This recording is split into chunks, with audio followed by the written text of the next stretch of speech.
kekayaan intelektual dan disebut HKI. Jadi kekayaan intelektual adalah hak eksklusif yang diberikan oleh negara kepada seseorang atau badan hukum atau hasil karya kreativitas dan inovasi yang terlahir dari kemampuan intelektual manusia.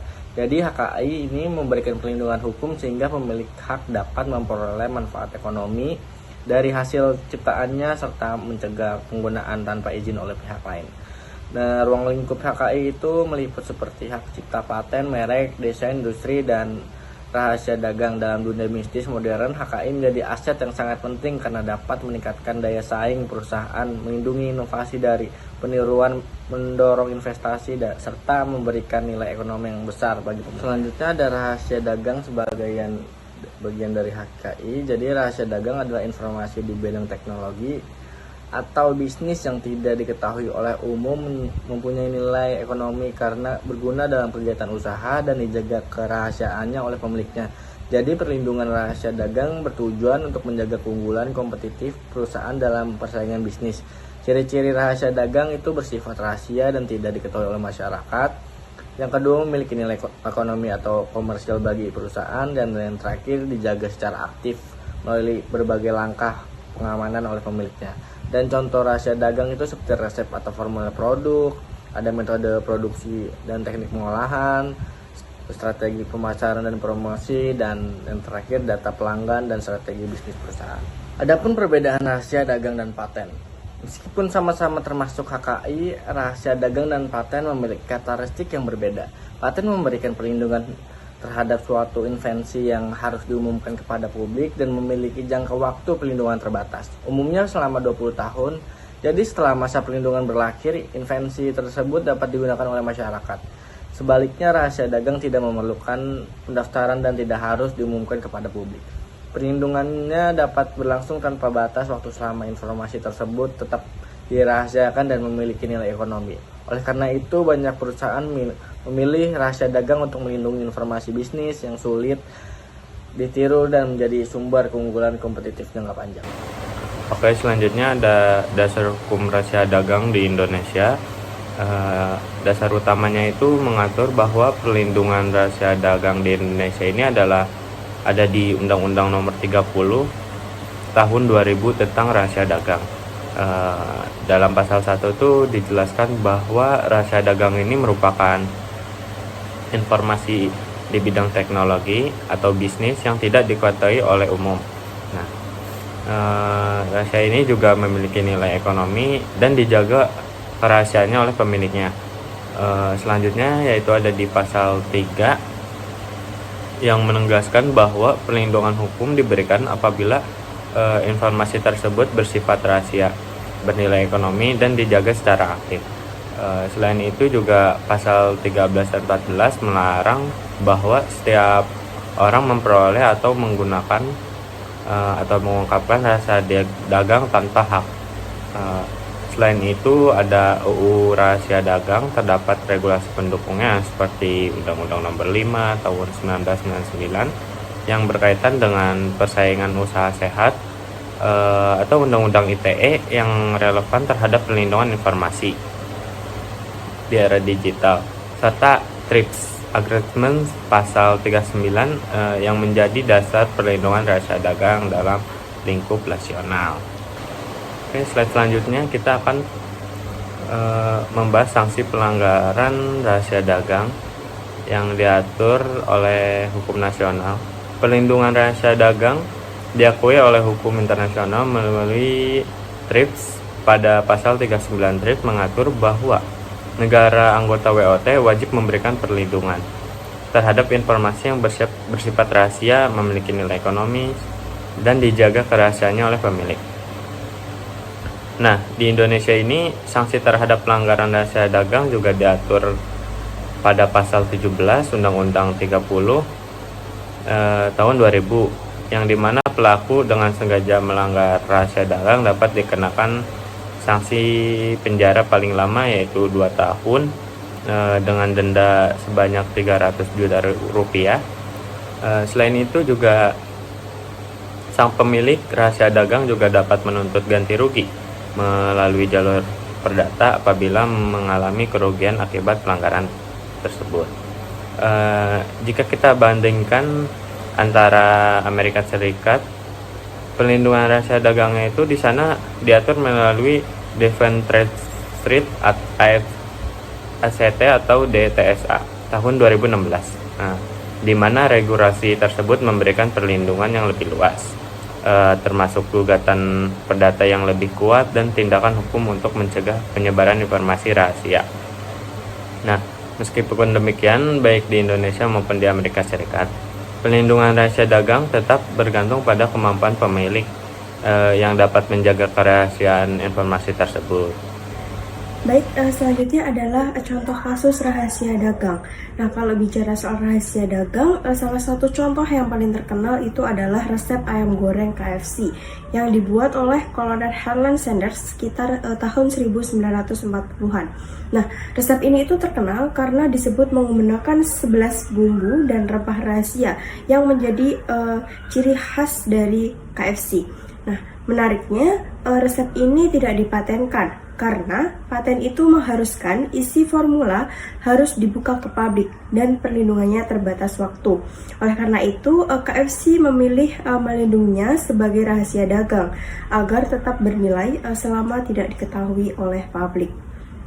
Nah, selanjutnya untuk menjaga rahasia dagang itu, KFC menerapkan sistem keamanan yang sangat ketat. Resep asli disimpan di brankas dengan akses terbatas. Bahkan tidak semua pejabat perusahaan itu mengetahui formula lengkapnya. Nah, selain itu, proses pencampuran bumbu itu juga dibagi ke beberapa pihak yang berbeda agar tidak ada satu pihak yang mengetahui seluruh komposisi secara lengkap. Nah, cara ini itu menunjukkan bahwa dalam rahasia dagang, perlindungan hukum itu bergantung pada keseriusan pemilik dalam menjaga kerahasiaan informasi tersebut. Nah, selanjutnya kita ke dugaan terbongkarnya resep itu pada tahun 2016. Nah, pada tahun 2016 ada jurnalis Jay Jones dari Chicago Tribune itu bertemu dengan Joe Ledington, yaitu keponakan dari Kolonel Sanders, yang menunjukkan dokumen lama berisi daftar 11 bumbu yang diduga resep asli dari KFC. Nah, temuan ini itu sempat membuat publik percaya bahwa resep KFC itu akhirnya terpecahkan. Namun kemudian Joy sendiri itu mengaku tidak yakin apakah catatan itu benar resep final dari KFC atau hanya versi lama milik Sanders. Nah, sehingga sampai sekarang kebenarannya itu masih diperdebatkan dan tidak pernah dikonfirmasi secara langsung oleh KFC. Selanjutnya ada juga pada tahun 2025. Nah, perlindungan resep KFC itu juga terlihat dari konflik keluarga Sanders ini. Lee Chung Min itu masih kerabat Sanders, itu pernah disebut dilarang pengadilan menggunakan resep tersebut untuk bisnis ayam gorengnya sendiri, yang menunjukkan bahwa penggunaan resep itu tidak bebas meskipun berasal dari keluarga pendiri itu sendiri. Lalu pada 2025, akun TikTok Real Colonel Sanders itu kembali viral karena mengklaim pembocoran resep asli dari KFC. Namun, seperti kasus sebelumnya, KFC tidak mengakui klaim itu dan menegaskan bahwa resep asli mereka masih menjadi rahasia dagang yang dijaga ketat. Nah, dengan adanya kasus KFC ini menunjukkan bahwa rahasia dagang itu bukan hanya soal resep, tetapi juga soal bagaimana perusahaan itu bisa menjaga informasi agar tetap rahasia dan bernilai ekonomi. Nah, dari dokumen keluarga, konflik kerabat, sampai klaim viral di media sosial, semuanya itu membuktikan bahwa selama ini rahasia itu masih dijaga dan tidak diakui terbuka oleh pemiliknya. Nah, sehingga perlindungan rahasia dagang tetap dapat dipertahankan. Di slide ini kita akan membahas hal yang cukup menarik. Apakah resep rahasia KFC benar-benar memenuhi syarat untuk dilindungi sebagai rahasia dagang menurut hukum Indonesia? Menurut pasal 1 dan pasal 3 Undang-Undang Nomor 30 Tahun 2000 tentang rahasia dagang, suatu informasi baru bisa disebut rahasia dagang kalau memenuhi 3 syarat utama, yaitu syarat pertama, bersifat rahasia. KFC tidak pernah mempublikasikan resepnya secara resmi. Sampai hari ini pun tidak ada dokumen resmi yang memuat daftar lengkap 11 bumbu tersebut. Yang lebih menarik, KFC sengaja tidak mendaftarkan resep ini sebagai paten. Kenapa? Karena paten memiliki batas waktu perlindungan. Dengan menjaganya sebagai rahasia, perlindungan bisa berlangsung tanpa batas waktu selama resep itu berhasil dijaga. Kesimpulannya, syarat pertama terpenuhi. Syarat kedua, bernilai ekonomi. Inilah yang paling jelas. Resep KFC bukan hanya sekedar resep dapur biasa. Resep ini adalah inti dari bisnis senilai miliaran dolar yang beroperasi di lebih dari banyak negara. Keunikan cita rasanya menjadi pembeda utama KFC dengan kompetitor. Itu semua adalah nilai ekonomi yang nyata. Kesimpulannya, syarat kedua terpenuhi. Syarat ketiga dijaga secara aktif. Berdasarkan informasi dari Tirto ID, resep asli Sanders kini tersimpan di dalam brankas seberat 350 kg, ditempatkan di ruangan dengan dinding beton setebal 2 kaki, diawasi dengan kamera pengintai dan dilengkapi pendeteksi gerakan. Ditambah lagi, siapapun yang mengetahui resep wajib mendatangi NDA. Kesimpulannya, syarat ketiga terpenuhi. Karena ketiga syarat terpenuhi secara menyeluruh, maka resep KFC sah dilindungi sebagai rahasia dagang berdasarkan ketentuan Undang-Undang Nomor 30 Tahun 2000 tentang rahasia dagang. Di slide ini kita akan bedah pelanggaran rahasia dagang dari kasus KFC. Ingat cerita tahun 2016, seorang keponakan Kolonel Sanders bernama Joe Ledington memamerkan catatan resmi dari dokumen keluarga ke jurnalis. Nah, tindakan ini di Indonesia berpotensi melanggar pasal 13 Undang-Undang Nomor 30 Tahun 2000 tentang rahasia dagang. Juga ada kasus Lee Chumi, kerabat Sanders yang dilarang di pengadilan menggunakan resep serupa untuk bisnisnya sendiri. Pertanyaan yang penting di sini, apakah begitu resep bocor ke publik otomatis hilang perlindungannya? Jawabannya tidak serta-merta. Kenapa? Karena rahasia dagang tetap dilindungi kalau kebocorannya terjadi secara tidak sah atau tanpa etikat baik. Dan yang paling penting, KFC tidak pernah mengakui bahwa resep yang dibocorkan itu asli. Ini strategi cerdas dengan tidak mengkonfirmasi. Mereka mempertahankan status kerahasiaan secara umum. Bandingkan dengan hukum di Amerika. Di AS, Undang-Undang DTSA tahun 2016 memberi sanksi lebih berat, denda sampai 5 juta dolar dan penjara 10 tahun. Bahkan bisa penyitaan aset tanpa pemberitahuan sebelumnya. Sementara di Indonesia maksimal hanya 2 tahun penjara dan denda 300 juta rupiah. Jadi dari sini kita belajar, perlindungan rahasia dagang tidak hanya soal menyembunyikan informasi, tapi juga soal bukti upaya aktif menjaga rahasia dan kesiapan aparat penegak hukum. Kesimpulannya, kasus KFC mengajarkan bahwa kebocoran oleh orang dalam adalah ancaman terbesar. Maka perjanjian kerahasiaan yang kuat dan pembatasan akses itu wajib hukumnya. Nah, selanjutnya di sini kita akan membahas mengenai kesimpulan. Di kesimpulan ini, kelompok kami mendapatkan bahwasanya rahasia dagang itu merupakan instrumen HKI yang paling strategis di bidang bisnis modern saat ini, khususnya dalam bidang F&B dan sebagainya. Kenapa? Karena dibandingkan dengan paten, rahasia dagang ini itu tidak memerlukan yang namanya pendaftaran, dan jangka waktunya pun itu akan terus berlangsung selama kerahasiaan tersebut masih dipertahankan. Nah, hal itulah yang menjadikan senjata kompetitif bagi pelaku usaha di bidang yang mengadopsi rahasia dagang ini sebagai instrumen HKI-nya. Selain itu, dalam kasus KFC ini membuktikan bahwa perlindungan rahasia dagang itu juga belumlah cukup apabila hanya mengandalkan hukum semata. Maka dibutuhkan yang namanya sistem manajemen informasi yang ketat, mulai dari pengamanan fisik, pembagian akses, hingga perjanjian kerahasiaan sebagai fondasi perlindungan yang final. Selanjutnya kita akan masuk bagian yang terakhir, yaitu saran.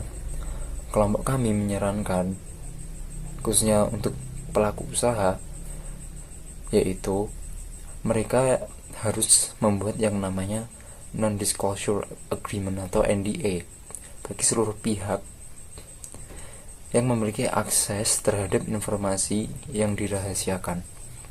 Selanjutnya, membatasi akses hanya kepada yang benar-benar membutuhkannya.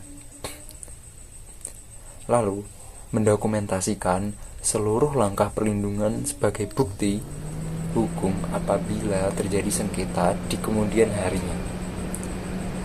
Nah, selanjutnya dalam konteks yang lebih besar lagi, khususnya di Indonesia ini, pemerintah itu memerlukan penguatan regulasi yang secara eksplisit menjangkau pelanggaran di ruang digital melalui sinergi Undang-Undang Nomor 30 Tahun 2000 dan Undang-Undang ITE, sekaligus meningkatkan kerjasama internasional dalam penegakan HKI berdasarkan kerangka perjanjian internasional yaitu TRIPS dan World Trade Organization.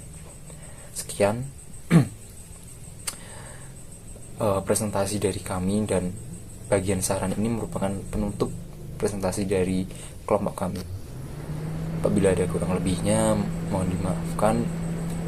Wassalamualaikum warahmatullahi wabarakatuh.